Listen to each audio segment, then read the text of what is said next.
Welcome back, mathematicians. So we are on to section 3.4, derivatives as a rate of change. So we've kind of been seeing, like, we know what an average rate of change is, right? The AROC. And we also kind of mentioned the instantaneous rate of change.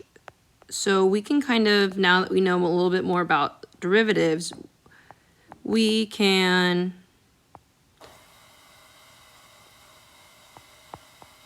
kind of go a little further and explain and maybe redefine what it means to be an instantaneous rate of change of a function with respect to its variable. Usually we like to use f and x as its variable at some point. We now know that that instantaneous rate of change is going to be the derivative at a point, and we know that's going to be the limit as h goes to 0 of the difference quotient. So basically, the IROC is just going to be the limit of all the average rates of change.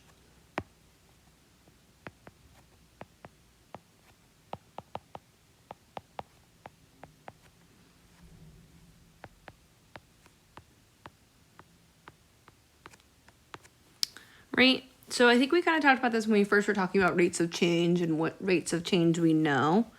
So we often denote displacement or position.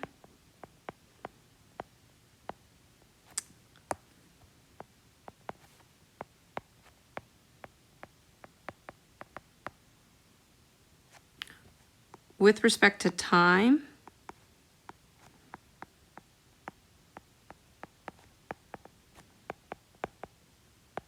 we usually denote that with the letter S, and it's usually a function of t. All right, so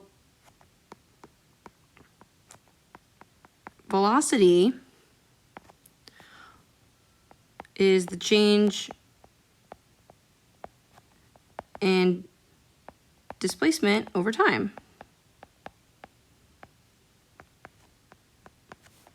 We mentioned this in 2.1.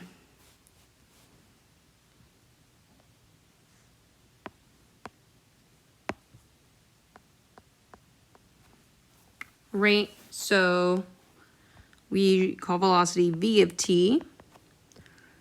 It's the rate of change of displacement. So we know that we can write that as ds dt, the change in s, over the change in t, or the limit as, sometimes we see delta t goes to 0, so it's like f of t minus delta t minus f of t over delta t. But delta t we can also just make an h.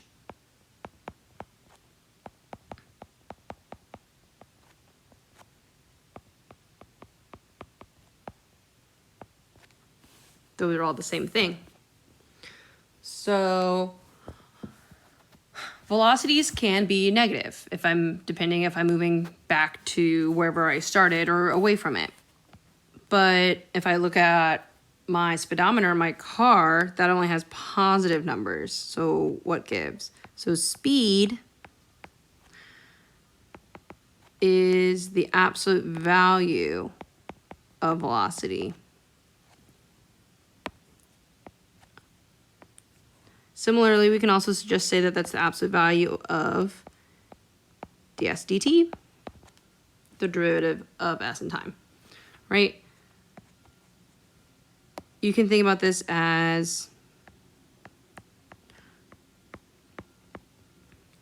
I don't know how to spell speedometer, but I'm going to go with speedometer.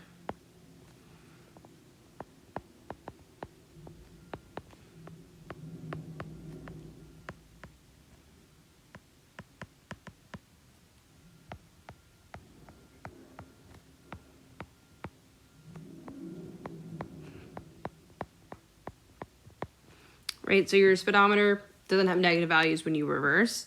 So that's why we usually kind of go with velocity sometimes. Well, so we know that velocity is the rate of change of displacement, what about the rate of change of velocity?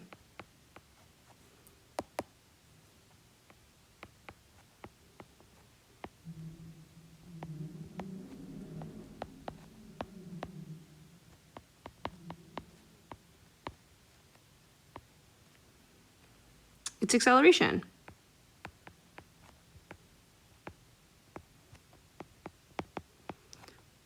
We often denote this as a of t, and we can call that also, it's the derivative of the velocity with respect to time. So then it's the second derivative of displacement. Remember we talked about second and third and nth derivatives last section. And we can take the derivative one more time.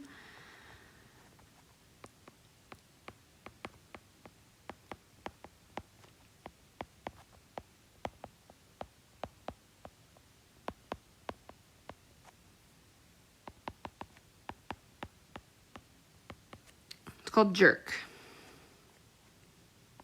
I don't know why it's called jerk. I have no idea. And that one we call j of t, which is the derivative of acceleration with respect to time, and also the third derivative of displacement. It's also the second derivative of velocity, and so on. So let's look at kind of a graph of, I believe it's velocity. Find my picture. Yeah. And we're gonna kind of dissect it so you guys can get a better idea of what it means for a rate of change to be negative and positive.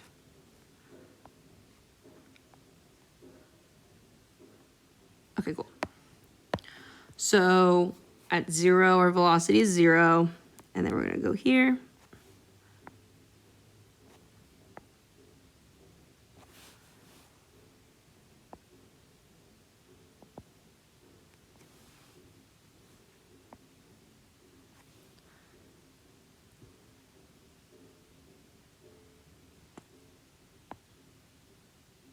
Okay, perfect. So each one of these is 1 second. So our first section from 0 to 3, our velocity is positive. So that means that we are moving forward.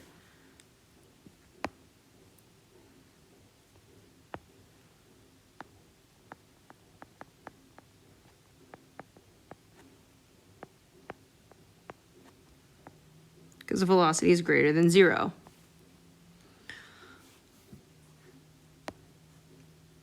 Right here at this flat line, we can say that we're at like a steady speed. I'm not accelerating at all. So that means that I am increasing here, I'm speeding up, and I'm decreasing here, slowing down. But I'm still moving forward, even though I might be speeding up and slowing down. Then, from 3 to 5, I'm moving backwards.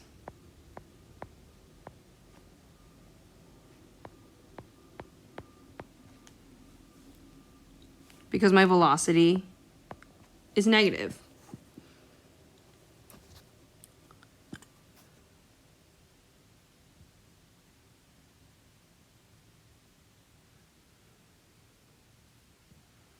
So I was speeding up, moving forward, and now as I'm going down here, from 3 to 4, I'm actually speeding up again. Because remember, if we think about this speed as absolute value, this would be all the way down to like 4, while this one's all the way up 2. So we're going backwards, but we're still, say, speeding up.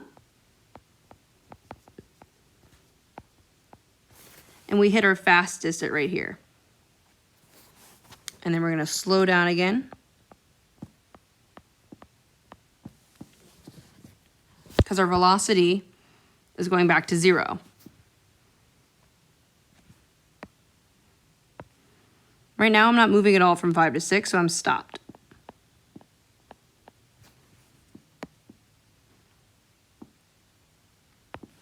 And now moving forward again from 6 to 7.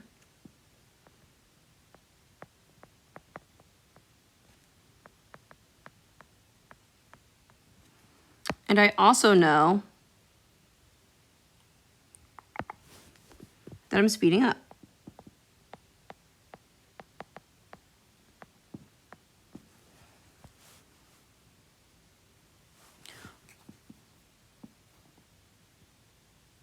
So when my rate of change is negative, my original function is decreasing. So we can see that, and if my rate of change is positive, my original function is increasing. So this graph is increasing right here. So I'm getting farther away from where I started.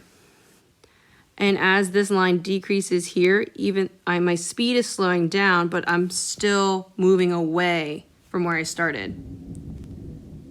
I hope that makes a little bit more sense. So we're talking about velocity and acceleration and displacement all at once. So, whoa, thunder. So you have to focus at one at a time. So I can't talk about, right now it's gonna be a little bit more difficult to talk about velocity when I'm then talking about acceleration and then moving back to position. So I'm just looking at velocity. I can see that I'm speeding up and then I'm slowing down and then I'm speeding up again, even though my graph is falling down because speed is the absolute value. So if I think of this absolute value, I look more like this, and that's how you can see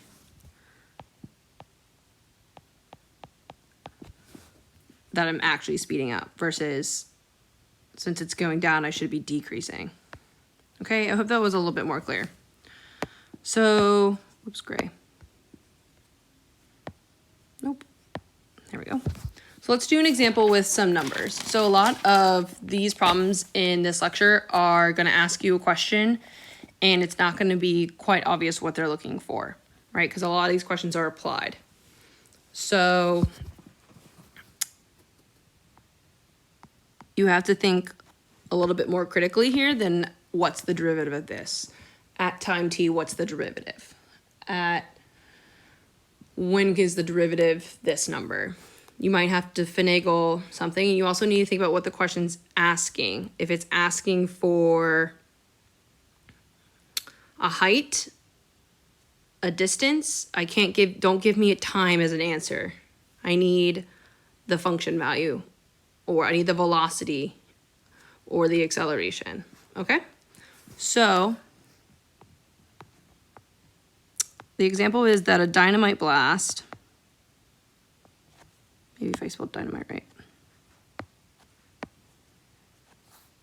Dynamite.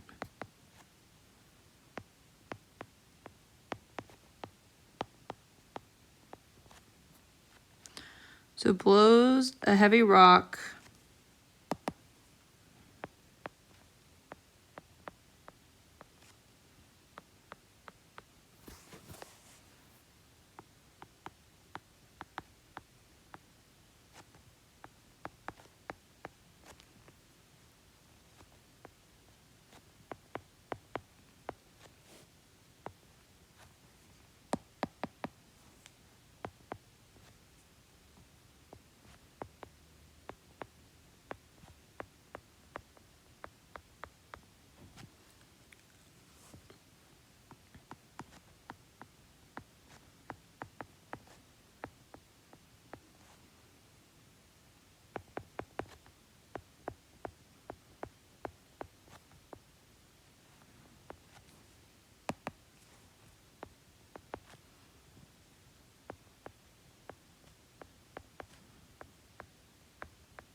So we're blasting a heavy rock straight up with a launch velocity of 160 feet per second, and it reaches s equal 160 t minus 16 t squared feet after t seconds.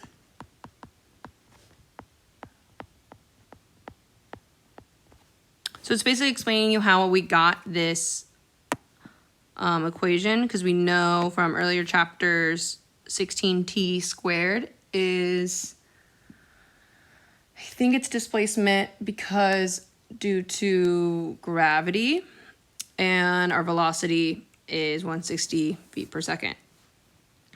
So it kind of looks a little like this.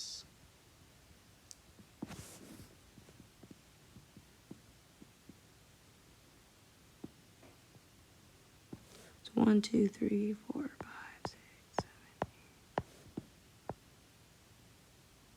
8. Okay, cool. Want to make sure that was long enough. And we're given this beautiful parabola.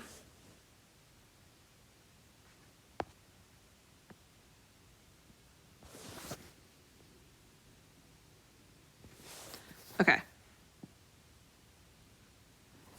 Something like that. All right. So our first question asks,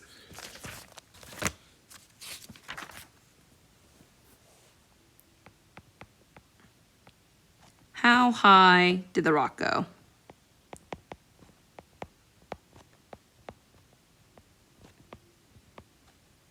So looking at this graph, I know I need to find this point right here.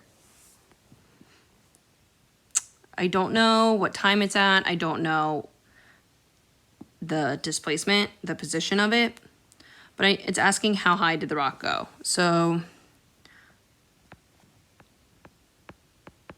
we want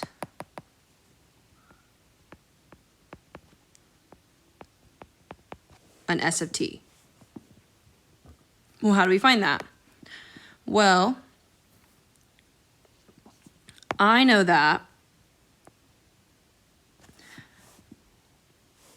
the highest the rock is going to go, the rock's going to, it's launched in the air, it's going to be increasing and then decreasing. So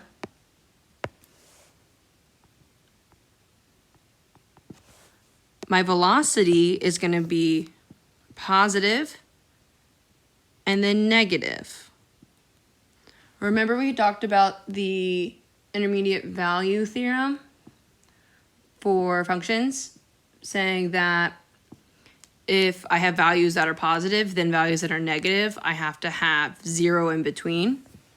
So the highest value, this horizontal tangent, is another indicator that I need to find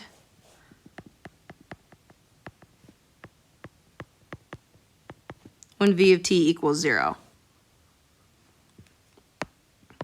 So to find v of t first, we need to find s prime of t. So I'm going to take the derivative with respect to t of 160t minus 16t squared, and that's going to give me 160 minus 32t from power rule and the coefficient rule and sums and difference. So that's velocity. I found velocity, now I need to set it equal to 0. So I'm going to take 160 minus 32t equal to 0. Move the 32t onto the other side, and then divide by 32. And we get t equals 5. But I need to know how high the rock went. So t equals 5 seconds isn't an answer. I need the position. So I need s of 5. So that's going to be 160 times 5 minus 16 times 5 squared. So that is 800 minus 400 equals 400 feet, right? Because I need an answer with units since this is a problem with units. Alrighty, so how high did the rock go? 400 feet. B. So part B asks,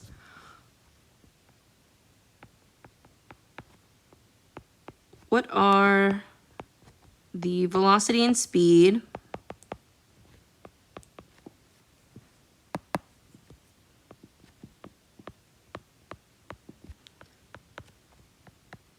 of the rock when it is 256 feet away from above the ground, on its way up and on its way down?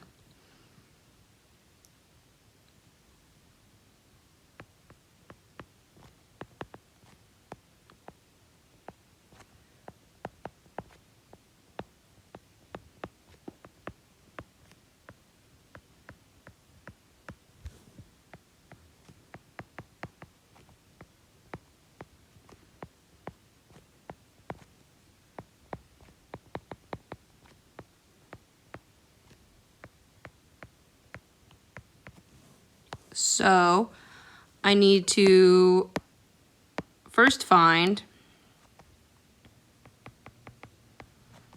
t such that s of t equals 256.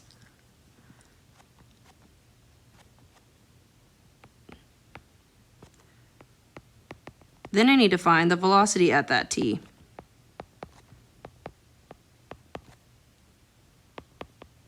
And technically we'll have two t's because two different times, right? If I know that the highest the rock, goes up is 400 feet, it's gonna pass 250 feet on its way up, and then it's on its way down. So S of t equals 160t minus 16 t squared equals 256. So then we're going to have 16t squared minus 160t plus 256 equals 0. Each term is divisible by 16. 256 is 16 squared. So I can pull out a 16 and I'll get t squared minus 10 plus 16. 10t. So then I need to factor this. And I can also divide everything by 16. 0 divided by anything is just 0 again. So we're just left with t squared minus 10t plus 16. And I like to factor like this.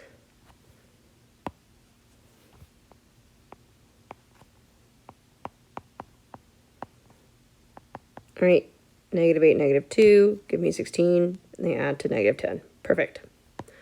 So that means when t equals 2 and t equals 8. So notice that if we're looking at our graph, t equals 2,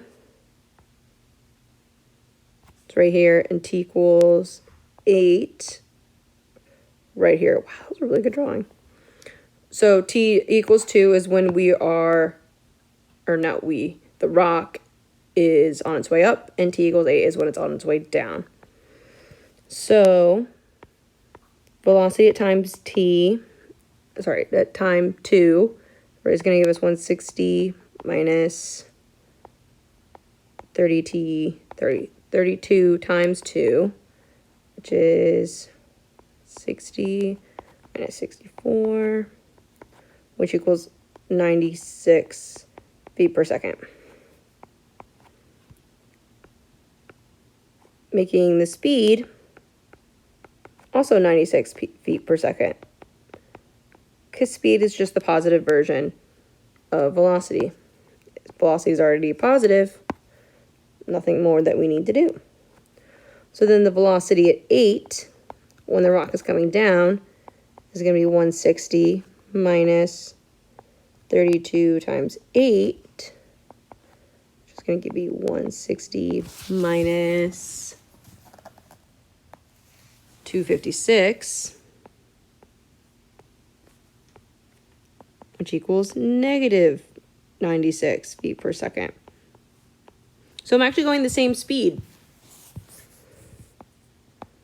My velocity is just negative because I'm falling down.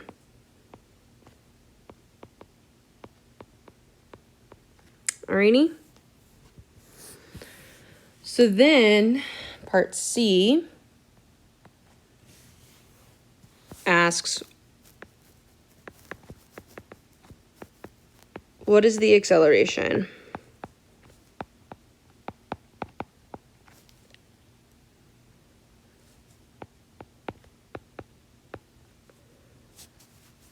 Of the rock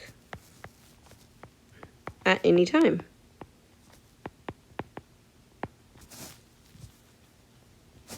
So we know that acceleration is just the derivative of velocity. So I'm going to take the derivative with respect to t of 160 minus 32t. 160 is a constant, so it's 0.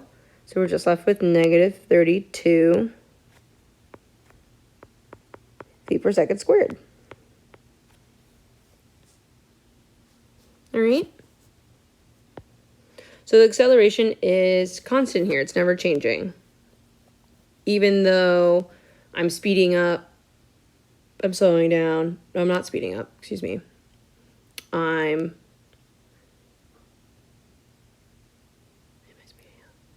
actually only slowing down, right? As we can see from my velocity at 2, I'm at positive 96, and at velocity at 8, I'm negative 96. So my velocity is only decreasing, which makes sense because its derivative is always negative.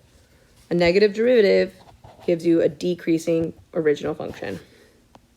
All right, so then D asks, what time does the rock hit the ground again?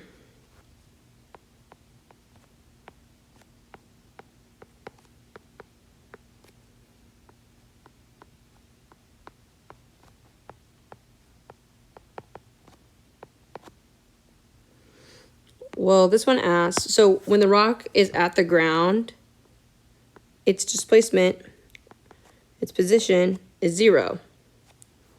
Well, I know that at time t, it also had to be on the ground. It's not a floating rock. That would be cray-cray. So we have to look at when t doesn't equal 0. So you're going to set this 160t minus 16t squared equal to 0. We can factor out a 16t, which will leave us with 10 minus t equal to 0. I'm not going to even think about this section because that's when t equals 0. So I'm just going to look at when 10 minus t equals 0, and t will equal 10 seconds because I need units. So at 10 seconds is when my graph will hit again. So that is pretty neat. So a lot of these problems asked a question and then we had to think about how to find those answers. It wasn't too obvious, right? How high did the rock go? Well, I was only given position and I don't really remember how to find, is it the apex of a parabola? I forget. I don't know how to find that thing and I don't have time to sit here all day to find the max. But I do know that I can find a maximum when its derivative is equal to 0. Because that's where a horizontal tangent occurs. And then if I need to find the velocity at a certain position, I need to find my value of t first. So all of these things kind of work together. it just takes practice to be able to see a negative versus a positive number and be able to interpret that on a graph and so on, and make some conjectures about the original function. It definitely does take practice, and hopefully you guys can get more practice done on the homework. Email Bailey if you have any questions. Email me, absolutely. But I will see you guys in the next lecture.